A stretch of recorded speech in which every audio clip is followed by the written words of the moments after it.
Hello, beautiful people. You are listening to the Communal Table podcast, part of Food and Wine Pro. I'm your host, Kat Kinsman, and things have changed a lot in the last few days since we last recorded. Just caveat on the sound here. I am working from my home in Brooklyn, New York, practicing social distancing and talking to a lot of people on the phone who are scared. We are all in a state of confusion and terror in a lot of cases, and just trying to do the absolute best we can in the circumstances given, which are pretty unprecedented. The thing I keep coming back to is in any moment that I have where I feel like being crabby at someone or complaining about some little thing, realizing, you know what, we are all just trying our best right now, and we have the opportunity to practice some compassion there, and it's just something I have to keep reminding myself, along with unclenching my jaw, loosening my shoulders, and taking a breath, because we're living in uncertain times. And Food and Wine Pro, we very much want to be a source of guidance and for people who are trying to navigate these difficult times that are changing hour by hour.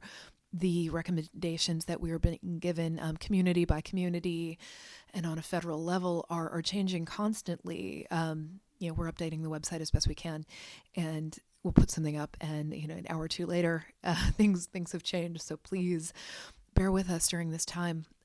I have gotten the chance today to talk with a couple of really incredible people who are leading the charge where they are trying to keep good care of their community. And, they have some really important stuff that they have to say. First, I spoke with Kate Holowchik, who has set up an incredible resource via Facebook with a friend of hers. It is called Industry United, and I saw it grow from just starting a couple days ago to being in the thousands of members, and it's all restaurant people from around the country who are trying to figure out how to navigate things in this incredibly fast-moving and tricky time, whether you're a restaurant that is trying to pivot from dining room service to doing delivery or curbside, maybe restaurants that are in a position of having to let go of some of their workers, finding resources for those people so they can quickly file for unemployment or other kinds of relief. But, it was how to take care of people while they're having a really difficult time. I also spoke with Amanda Toups of Toups Meatery in New Orleans, which is a town that is very, very dependent on tourism. And it is a city that is maybe the most joyous eating city in the United States. And she's very full disclosure. She's a very good friend of mine, and I have seen her restaurant that she runs with her husband, Chef Isaac Toups. I've seen them from basically birth to this moment that we're living in right now, where everybody is trying to support the people around them and stay afloat themselves. So let's hear from them. Okay, so if you would say your name and what it is that you're working on right now, because it's so crucial what you're doing right now. My name is Kate Holowchik, and I am now an out-of-work pastry chef that is currently working to put systems in place amongst the industry to protect us and also help others. Okay, and the name of the group that you have started? Industry United, and I started alongside my friend Keith Saracen, who's a chef in New Hampshire that owns a restaurant called Greenleaf in Milford, New Hampshire. Okay, it's been amazing watching this group grow from just a couple days ago. I forget who sort of tagged me in there, and I started inviting people, but it went from 0 to thousands of people. We're close to 8,000 now. Oh my God, I can't tell you. I look at it several times a day. To try just, see how everybody is, see how I can support people, see how people are supporting each other. And that is the extreme beauty of it. But you said, I just want to ask real quickly, you said currently you're an out-of-work pastry chef. How recently did that happen? I would say not necessarily out of work. I'm just saying that more like I'm literally going to have a meeting at 4:30 to see if we're doing takeout or not, and then going from there. Because one thing that I'm working at my restaurant, Ledger in Salem, Massachusetts, is that we're a relatively large-sized restaurant, and we are looking to see what we can use our space for, like, if we were to set up like a food bank / commissary, like doing that, or like making sure we're getting, food in the hands of people that need it, and also like taking care of our staff. So we're getting debriefed on all that today and seeing where we're going from that. And also if takeout is feasible for us, and like what does that entail? So yeah. So we'll see. Everything's like kind of uncertain, and like it's fun and interesting to learn on the fly, I guess. That's the best way to look at it. So. But at the same time, like, you were one of the first people I saw step up and do something. I mean, this is why I love chefs and restaurant people, because a crisis happens and immediately y'all are like, what do I do to help? Even if you're living, in deeply uncertain times, there's the Mr. Rogers thing about, look to the helpers. The chefs are always the helpers. Exactly. And like, it's a true test of me and my friend Keith, who started the group, of our character. So he spoke to me about it. He's like, do you think we can get some traction? Because him and I are both like, we both have really bad anxiety. Yeah. Oh, same. Yeah. And my boyfriend would see that I was on my phone. I was like reading more articles and learning more. I'm like, oh my God, like things might shut down. Like, this is terrible. I'm like, and he could see in my face, like, he's like, get off your phone. Like, you need to. And then I was sitting at his bar that he works at. And I was on my phone with Keith, and he's like, let's start this group. So I started doing that, and then I start to aggressively invite people, and like, it just starts branching off, because we all know someone. That person knows someone in Las Vegas that has a friend in New York City, or they went to a cocktail conference, so now they know all these people that they're friends. So it just has spread like wildfire, and it's starting a lot of big, important conversations we need to have in the industry. The biggest one is seeing all the flaws. Like, our whole restaurant industry collapses. How do we protect ourselves? Yeah. And how are we, answering the bigger questions? Who do we talk to about rent forgiveness? Are we eating? How are we, taking care of each other that way? And it's just like a lot of big conversations. It's just interesting to see what everybody brings to the table, because we're from all different walks of life. And I think that it's like one of the reasons why I love the industry. Is like there's so many creative people, and a lot of people like chefs. We're problem solvers. We're managers, so we're so used to, being approached with a problem that we've never dealt with. And we're like, all right, how am I going to handle this? Right. And now this is like we're dealing with like life problems now. So it's interesting to see us think on the fly. But I've been taking a lot of phone calls with friends, and we're a lot of us are collaborating in a bunch of different markets to put some big systems in place to take care of each other. So. Yeah, because so much of this is a systemic problem, because it taps into wage workers and the lack of protection that they have, the lack of health care that people have. Because I'm seeing all these sort of like feel good things about like, oh, well, yeah, you can get, sick pay if you come down with coronavirus. But the thing is, it shouldn't have to take something so catastrophic as that for people who are hourly workers to get healthcare, and I'm looking at some of the solutions that restaurants are coming up with, and it's amazing how nimble people are. But there are some people who are better set up to do takeout delivery than others. There are some people who, maybe have just different systems in place. I'm definitely worried about front of house workers who are reliant on tips and what they should do. And so it seems as if there are people who have regular wages. There are people who have shift wages. I've already seen people being laid off. How are you seeing this sort out right now? What are the biggest buckets that you're currently seeing? So that's one of the major ones. Is like making sure we're getting money into the hands of the people that relied on like tips and stuff like that, and making sure that they have some sort of like security blanket. And like we all know that we're not going to make the money that we used to, like on a Saturday night or something. So just making sure that they feel comfortable, because most like all of our money is now going towards. I mean, if like we get along the side of like getting rent and stuff forgiven, like it's going towards food. Yeah. So one thing that I'm working with a lot of people on different markets right now is finding ways to allocate money from different industries, whether it be the liquor industry, like finding like, looking at the fine print and seeing if we're able to allocate that money that would be used for spend, for events and, at bars, and see if we could somehow use it for food purchase and make sure that we're getting food in the hands of bartenders and servers and flying cooks, and have them not worry about that. Yeah. And then they have money, like that's not allocated towards food. Yeah. So that's like the biggest conversation think a lot of people are freaking out in the traditional sense. Like, I always freak out about rent and, like, student loan payments and stuff. And, like, that's not, like, I hate to tell people it's not priority right now. Like, in this world, we're going to have to see a lot of compassion. Like, we're going to have to put a lot of differences aside. We need to come together as a country, and we need to, like, really understand that this is bigger than any of us. And, like, this is a worldwide thing. Like, most of the world is shut down right now. Like, it's insanity. Yeah. So are you feeling, are you seeing sort of state, local, federal resources come into place, or is that still kind of murky for you at this point? Is it mostly sort of social resources, like amongst, particular groups? Are you seeing any help from government? We haven't seen help from government just because everything was announced yesterday. It went from our mayor to our governor. So it went from, like, we're going to do, like, social distancing, or you can only have so many people, and there were, like, 50% occupancy and curfew at 11. This was, like, at 3 o'clock. And then by 6 o'clock, we got the hard, like, no, all restaurants go to takeout, like, effective as of Tuesday. Yeah. And then that's where, like, everybody was kind of in a panic last night. I did a lot of damage control with friends. We braced for it, and I braced my staff for it because I knew in my heart it was going to happen. Yeah. Because, I mean, if they're doing it in Italy and Spain and everywhere, like, it's going to happen to us because it's the only way we're going to stop this. Because, we were having issues in Boston where, we're going straight into St. Patrick's Day. Yeah. And, like, some people just don't understand, like, those things have to stop. We're not doing a St. Patrick's Day parade.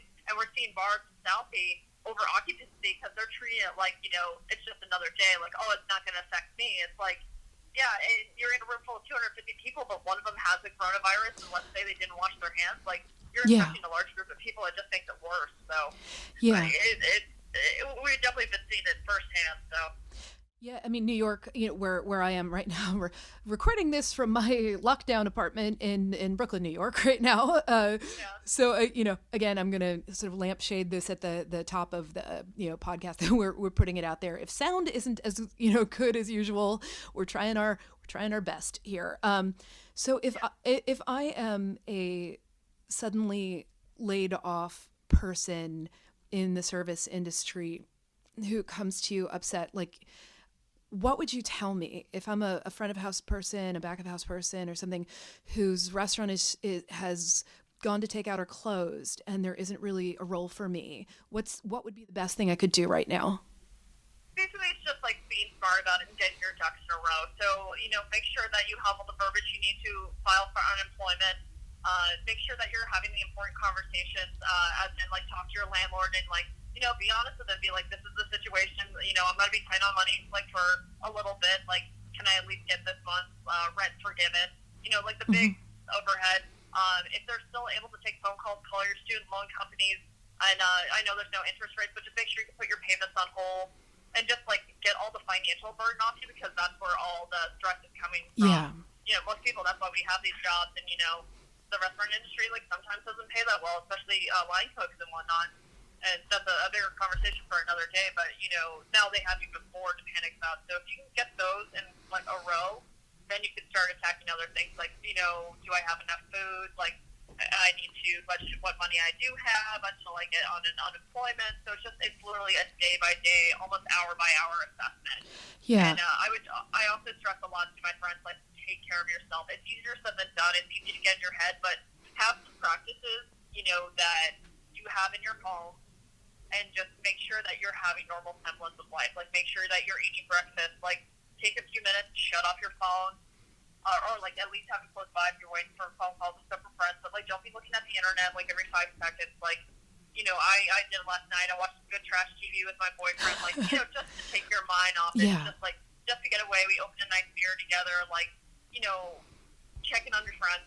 And make sure people are good. Like, keep open channels of conversation, because if you hole yourself up in your house and you get into, like, the dark hole of your brain and, like, the internet and the news, and then it just only goes snowball from there. So it's just being smart about your mental health. Yeah. I mean, as a fellow anxious person, I find myself going into hypervigilance and sort of thinking I must read everything and try to save the world, and then not going to bed until really late. And that's really incredibly unhealthy.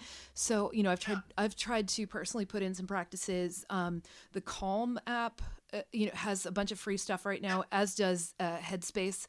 and those are really great. I also found that for people who are in recovery, there's a great thing called In the Rooms, and they're sharing all their virtual meetings, their virtual live meetings, which I think is really, Oh, that's awesome. yeah, it's really incredibly crucial right now. And I also guide people to crisis text line, which is 741-741, and it's available 24/7 for people who are in crisis and need to, just have a communication with somebody for this. It's, I know this is an evolving situation, and I'm probably going to ask to interview you again. But what is the best thing that you think the public can do right now if they want to, when all this is over, still have restaurants to go back to and be able to support the people who are working with them or laid off from them? What are you seeing right now at this particular moment on Monday, March 15th, the best thing that they can do? Best thing like right now is places that that are blatantly doing takeout, make sure that you're ordering from them and supporting them that way. A lot of I keep up on social media, a lot of especially in the Boston community, we pride ourselves on our regulars. Yeah. And check in with your local bar you go to, check in with your local restaurants, or even if you're friendly with the owner, make some sort of contact and see. We have Trina's Starlight Lounge in Somerville. They set up a Venmo account for the staff. So people, regulars, anybody can donate money to it, and it gets dispersed amongst the staff. So it's be smart about that. Buying gift cards from your favorite restaurants. A lot of them offer them online. So, purchasing those because that puts money directly in the pocket of the restaurant immediately. So that kind of stuff, and then they're going to come back when they reopen. So Yeah. That's the big thing that we're trying to do, and then we're going from there. So. Yeah, and I'm really hoping that everywhere is going to be able to reopen. I saw somebody crabbing on Twitter, as people do crab on Twitter. I'll caveat that, saying, "Well, what if the restaurant shuts down?" I'm like, "You helped them with debt." I mean, really, that's a thing because it's not once you shut a place down, you don't have debt to still pay off and stuff. So I really think the gift card thing is good. And we're actually working on a story right now about kind of the ins and outs and gift cards and ways to set it up. But I'm so grateful to all of the work that you are doing. If people want to become part of your community, what is the best way that they can do that? I think it's just we have it as a closed group right now just because we try to monitor. We've gotten a few snakes in there that want to, spread some, negativity and also spread panic, and we're not looking for that. So if they can just I hate to say it, a lot of people are seeing it. Just look for the group. We approve of it. We, scope out people, and it's easy enough to find us. Industry United, excuse me. We'll put it in the link. We'll put a link in the description of this, so people can. Yeah, and we have a bunch of us moderating it and keeping tabs on it. But we're just trying to bring together the community because. That was, as I said, this all stemmed from me freaking out. I'm what can I do? And that's just the type of person I'm I'd rather problem solve and keep my mind off things than, as I said, get too far into my head. Yeah. So, going back to what you were saying about gift cards, what we do for restaurants, if a restaurant shuts down, I keep trying to stress people, we can't think of things right now in the traditional sense, traditional systems and stuff. Restaurants are going to close down if they don't sell enough takeout. This is going to make something huge happen. Yeah. Because we can't lose an entire restaurant industry. That's not going to happen. So it's going to be interesting to see how we're doing it. I'm working with a few other chefs, talking to legislation, and bringing a lot of this stuff to the forefront, a lot of stuff that needs to get forgiven in the meantime, what breaks we can give to restaurants so that they're not worried. We can do the takeout, we can use money towards that and make sure that people are, getting food, but then we can come back to the restaurant once things are lifted. So that shouldn't have to be a worry. Basically, that's all this is for, is making sure that people of all walks of life in the industry don't have to worry. You are awesome. I really am so grateful for how you are using this moment to benefit others, and I just hope you're taking really, really good care of yourself. Promise me you will have a really good deep breath later. Oh, yeah, of course. I even tell people, I'm I probably might go cry later, but it's healthy. I have no shame. I'm just as vulnerable as everybody else, but I'm also know that I can bear the weight of a lot of things because it's just how my brain operates. My dad was in the Navy for 22 years, so I kind of taken his disposition of being very compartmentalized. I'm try not to let emotions get in, but it's fine. I still have that compassionate side that I want to do good for others and to make people comfortable, not to have people worried. It just breaks my heart to hear people some of my bartender friends, like, I've only worked at this place for like a month. I don't think I'm going to be eligible for unemployment. And where's my next meal going to come from? Like, that shouldn't be a question. Like, we're all humans, and we need to look at this at a human level. It's not, anything beyond that. Politics don't come into this. Like, we're trying to take care of humans because we're in a real dire situation right now. I so appreciate everything you're doing, and thank you. And I'll put all the links into the podcast. Hi, say, my friend, I know who you are, but say your name and your business, please.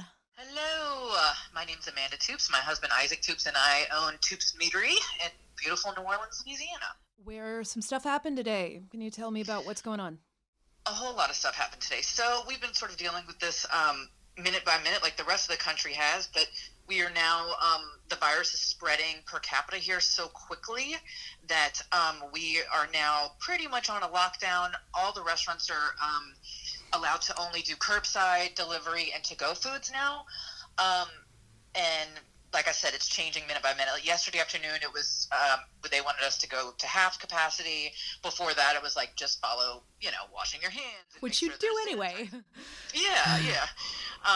Make sure the sanitizer and that kind of stuff. So it's literally second by second. And if I'm a betting woman, I'm not usually, but I think there'll eventually be a full, complete shutdown. And for New Orleans, that is, that's the beating heart. It's devastating. We are essentially losing our entire busy season, and then we're going to go into our very slowest season. And so we're looking at 6 months of just dying on the vine. That's what we're not going to have guests in town until October, I would say. My God. So how to give people sort of the stakes of what you are up against? How many people are on your team? 20 to 25 between, we're a fairly small restaurant. We seat about 50 inside and another 30 outside when it's beautiful. So we go, from a 50-seat restaurant to an 80-seat restaurant up and down when it's nice. Yeah. But we're busy. We're usually very busy. And yeah. We had seen a ton of growth this year. January, we had seen 32% growth. In February, 41%. Yeah. So we were just like on top of the world. Yeah. We were like, this is great. It's going to be the best busy season ever. So we brought in some additional support staff. And so, now here we are. And so they were sending out these unemployment guides for us to give to our hourly people. And I'm going to do everything I can to keep my salary people employed. Yeah, of course. I mean, the thing that I have found, so I've been talking to people in, New York, where we know from disaster, in Houston, where they do as well, having faced, hurricanes and everything. In New Orleans, you all ran up against, one of the biggest disasters in U.S. history with Hurricane Katrina. And so I feel like some cities are uniquely prepared to deal with crisis and what happens. But this is a different situation because, everybody is dealing with. And I know that during Katrina, Isaac was able to go and work, I think it was in Florida, right? Right. Yeah, Chef Emerald sent us to Orlando. That's right. Yeah, and that is the thing. If this is happening everywhere, I know that it is different stakes. What are you seeing with the restaurant community, the people around you? Because I know y'all are really tight in New Orleans. We are a very tight community, and all of us are seeing the writing on the wall. We know we're all not going to make it. Yeah. And that's just. I mean, I want to cry right now thinking about it. Feel free. We cry on this podcast. This is what we do. Yeah. My girlfriends and I were like, has anyone cried yet? Has anyone had like a good sit down cry? And I was like, not yet. I haven't allowed myself to do it, but I feel it coming. Yeah. We know that the reality of this is if they don't get us some assistance soon, and I mean soon, within a couple of weeks, that our management will have to all be let go. Yeah. And they're not going to make it on unemployment. I mean, I've seen what the unemployment checks look like. They're $200-300 a week. That's nothing. And then, so what does that mean? What are we looking at then? So, and I'm prepared, like I said, that we're looking at this type of scenario for 6 months or more. Yeah. I mean, there are a lot of restaurants that can't do a week, 2 weeks. It's not, people have this notion, and maybe it's starting to come through that, hey, restaurants, they have all this backing or whatever. Like, sure, there are some restaurant groups that maybe they do. This is such a tight margin business, and people really are living week to week, month to month, and and especially the people who work for them. So people don't have these reserves. I'm seeing some liquor companies step up. I saw Jameson yesterday, pledge $500,000 to, the Bartenders Guild. And that is so wonderful. And that is a drop in the bucket. It's, a tiny drop, right? So what do you see in place where you are? What are the sort of social support systems like for people who are economically challenged, who are dealing with healthcare issues? Not enough. Yeah. Not just plain and simple, not enough. And I was talking with a bar owner today, and she had mentioned that a person in her family went to AA meetings in person every day. Yeah. And that's ending. Yeah. And that person needs that support. So, I mean, we're not even just from a purely selfish perspective and thinking a lot about the restaurants and those people that work there, but everybody, is mental health is going to be severely impacted from this. Because we know a lot of us in the service industry, why we're in the service industry, because we need to be around people. Yep. And so that's a part of it for a lot of people. And so I think that the isolation that's going to come from this is going to be a massive mental health challenge for a lot of people. I think it's going to be a massive, and especially in New Orleans. Yeah. We're such a social society. So all of us restaurant people we're all reaching out. What are you doing? What are you doing? What are you doing? Well, now they just told us what we have to do. Yeah. So we finally at least know what we have to do for right now. But then there's only so much to-go food that, to compete for. Yeah. That is, I mean, are you currently adapting your restaurant for takeout? Yes. So Isaac was there today and was like, all right, we're going to blow through, what we got. And then he's already developed a smaller menu that we'll do to-go food with. Don't worry, New Orleans, you can still get boudin and cracklings. Those cracklings are mental health support, honestly. Right. For me too. Yeah. So, but at the same time, we already had a member of management whose girlfriend was sent home because somebody she worked with is being tested. So now what does that mean? Yeah. I don't know if we'll have the staff to even run it. Yeah. I mean, for what it's worth, for people who go to meetings daily, I was looking up those resources. There's a thing called In the Rooms. I don't remember if it's intherooms.com or org, but I'll put this in the links. And it is live virtual meetings. And I know that is not the same as in person, but That's great. Yeah, it's a really necessary thing. I know that Ben's Friends, which don't know if they had opened yet in New Orleans or not, but they were looking to do it.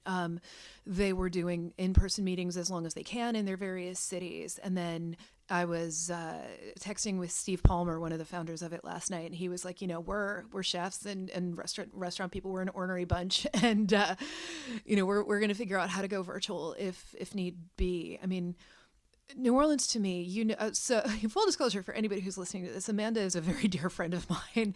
Yes, and ma'am. I met her at her restaurant, fell in love, didn't know I was going to get a great meal and a sister out of the whole thing.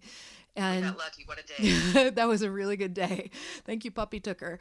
And, and the thing that I have seen as I have gotten to know New Orleans better and better and better, because I went down there first as a reporter, and then, developed a huge friend network there, is that y'all take care of each other in such a deep and fundamental kind of way. And it's a time when, you've been through Katrina and you saw people who stepped up as leaders, and you saw, people who maybe tried to take advantage of the situation in various ways. So do you see people stepping up as leaders locally at this time? Do you feel like they look to the helpers? I keep saying this on this podcast, but I keep thinking about it. Do you see people who are doing that?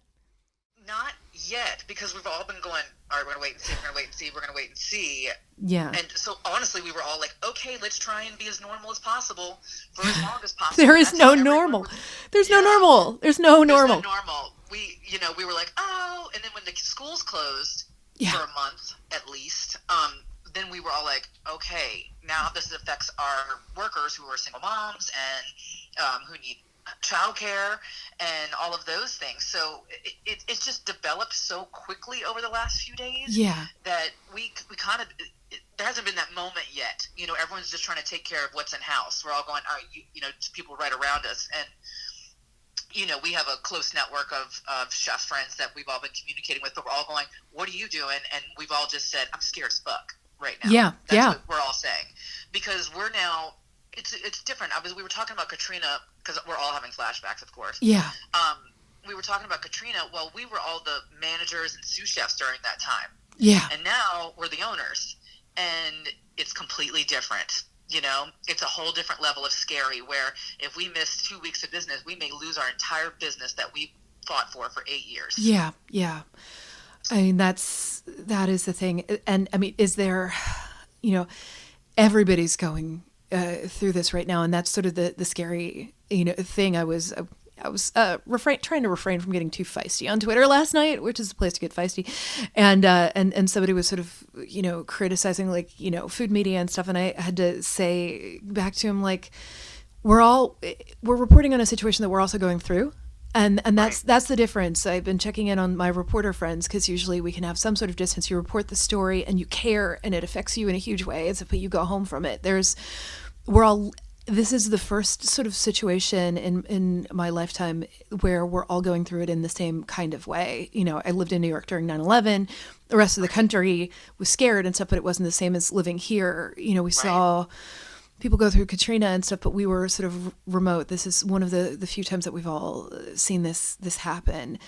And exactly. And, you know, that's what scares me, Kat, because if it was Katrina or 9/11, so then the government comes in and puts their full resources behind that one area. Now it's the entire country. How do they do that? Especially when I don't really trust the person running it, I'm going to be honest. Yeah, well. It's just, I mean, simple. It's fact. And so, you know, they're saying that they're going to, of course, we'll have to pay them back, but of course, they're going to get SBA loans to small businesses. But it's like, so now we're going to have another bill every month to, you know, after losing all this business, but we're going to have to. I'm going to have to apply for that SBA loan. Yeah. I'm going to have to. Yeah. I mean, that's the thing, is I think people are, you know, that's what we're trying our best, you know, Food and Wine, to tell consumers what the best thing is to help out restaurants and other, you know, small businesses who are hurting right now. And, you know, we're trying to sort of figure that out. But, you know, some people are saying, well, you know, if you get gift cards now, then, you know, you have to, you know, something down the line or whatever. So we're just trying to figure out, like, what are the best things that we can do, kind of triage right now for all of us who depend on restaurants. We love our neighborhood restaurants. It's where we, you know, it's where we come together. It's where we celebrate. It's where we, you know, get together during a hard time. It's where we congregate. And I keep telling people, if you don't support the businesses now, they won't be there for you when all of.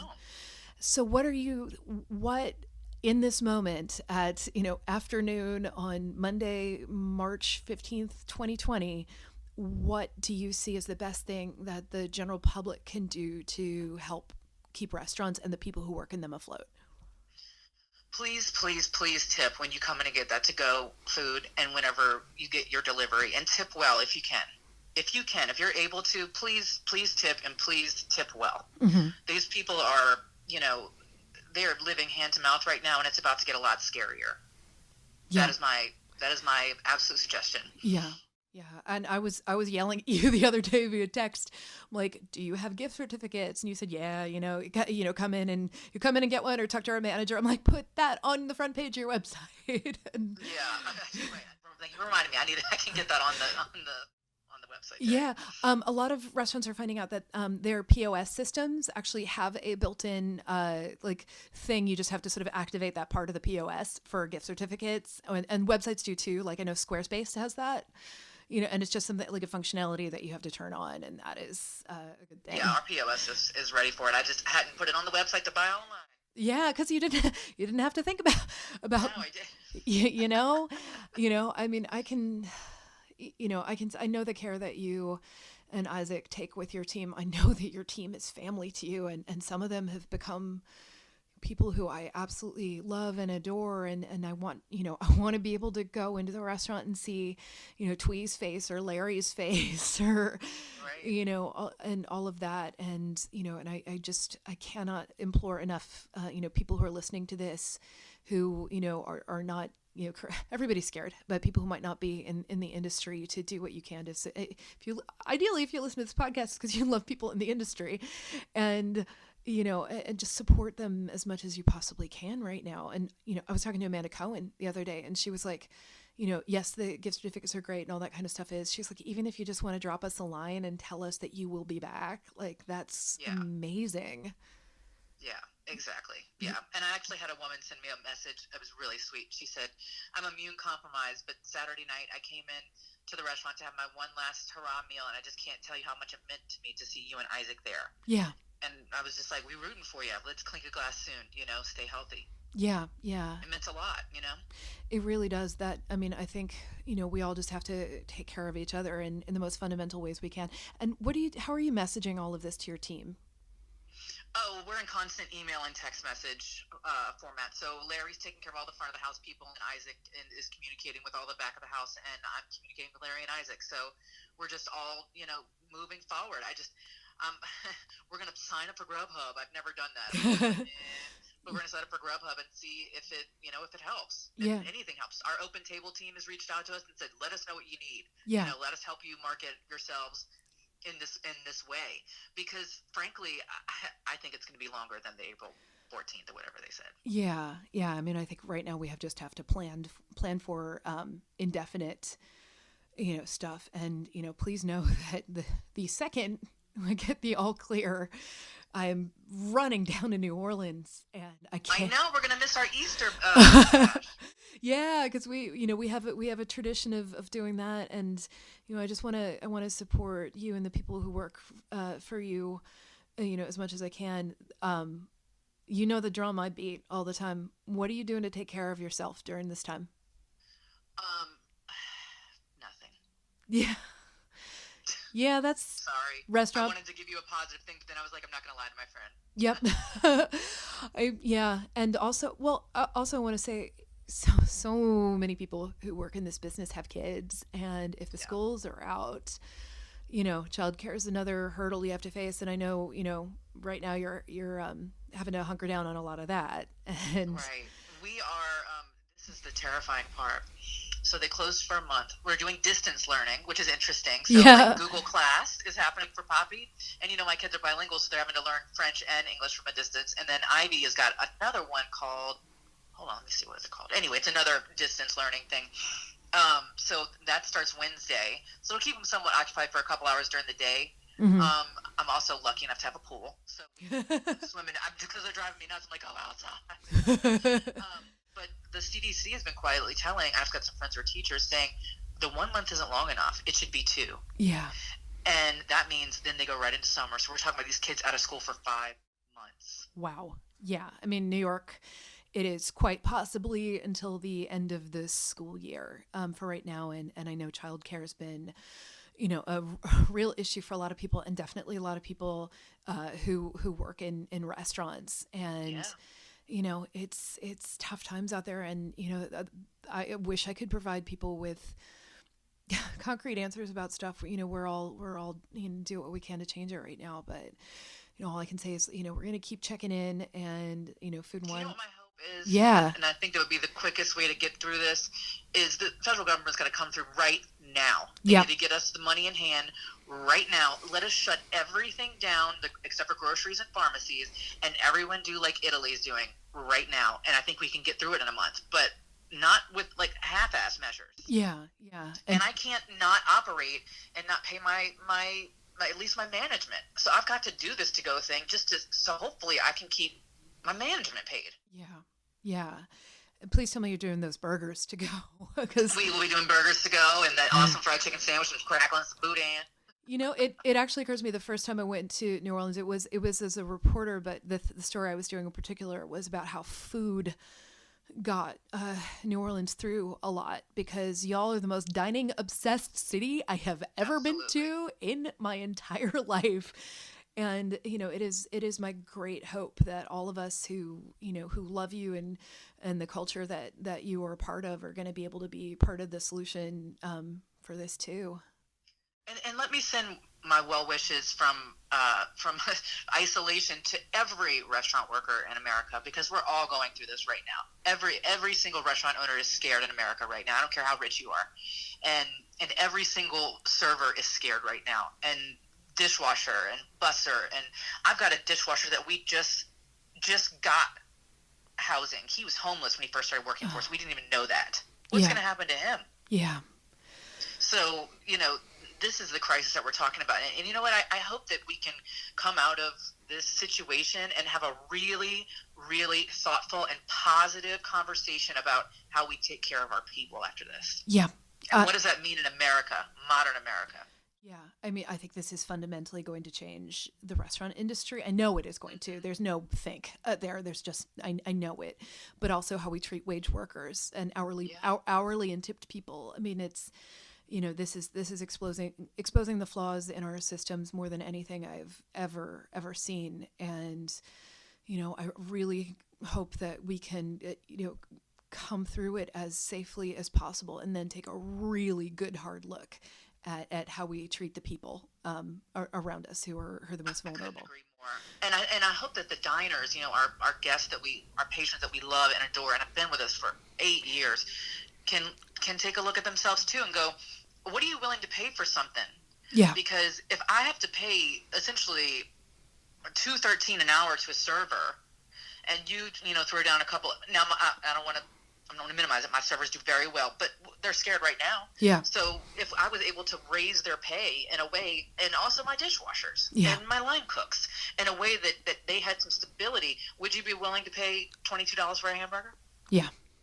Yeah, this is fundamentally going to change everything, and I've been saying for a long time to people, cheap food costs somewhere, Yes, exactly. Yeah, so thank you so much for talking to me during, it's always a pleasure to talk to my friend. Oh, I love you. I'm going to turn off the recorder. I'm living in some very uncertain times, and I so appreciate all of the people who are trying to take care of the people around them, whether it is their fellow restaurant workers, their neighbors, their community. The reason I love food, the reason I do the job that I do, is because the people who work in the hospitality industry are some of the best people I know. They want to feed people. They want to give them respite from every other part of their life. They want to feed you. They want to take care of you. And they're in a really uncertain time right now, and but they're still banding together and taking care of the people around them, and I appreciate that so much. If you want to see what Kate is doing, a constantly evolving resource, it is on Facebook. It's called Industry United. Amanda Toups is at toupsmeatery.com, and we'll keep checking in with them. I also wanted to, I'm trying to remember what I threw out during the podcast, but In the Rooms is an online resource where you can go to virtual meetings about addiction and recovery, and, across all different kinds of substance abuse and other issues. So those are really, really vital for this particular period in time. Crisis text line is available 24/7 by texting 741-741. Text the word home, or honestly, I think they'd respond to any word that you sent there, and there will be somebody there to talk you through whatever, crisis that you're going through right now. It's all text driven, and it's a really wonderful and important and beautiful resource. So this podcast is part of Food and Wine Pro, and we are doing our best to stay on top of information right now and share with you everything that we are hearing up to the moment. Is going to like I said, things change hour by hour. And we're trying to keep all of our work updated there. So if you go to foodandwine.com, there's a link to Pro. Please go there and sign up for the newsletter as well that we are going to be sending out. We send it out on a weekly basis, and we try to include the most relevant and useful information for what is going on in the industry at the time. And it's notes from our editor-in-chief, Hunter Lewis, and some from me and our associate restaurant editor, Osette Babur, and a weekly meditation from Kelsey in our test kitchen, who is a certified a meditation instructor and really one of the most calming and lovely humans on the planet. So there's always a little moment of reflection from her. I am on Twitter. I'm Kitten with a Whip. And right now I'm always kind of, but especially right now, I'm always focusing on telling people, if you're listening to this and you realize that you're sitting in a hunched position, maybe with your jaw locked, maybe you, like me, or a person who picks your thumb, give yourself a minute to loosen your muscles and unclench and take a breath and let your body calm down as much as it can right now. Right now, stress is inevitable. It's completely natural if you're feeling it right now, but you can't let it hurt yourself, because this is going to be a while. This is going to be a marathon, and we all need to be in the best shape possible, and that includes stepping away from constant TV and social media and everything that is just sharing gloom and doom with us. You're allowed to stop and be a person for a minute. Go, take a socially distanced walk, or go hug a dog, or do whatever it is that you do to feel safe and good. Stop and take a breath. Some of the great meditation apps are offering a lot of free content right now. I personally love Headspace, and they have a whole bunch of very focused meditations right now for the current conditions, and Calm has a lot of content available as well, and I've found those to be really, really useful. It's really important right now to eat something, get some sleep, and most importantly, take good care of yourself until the next time.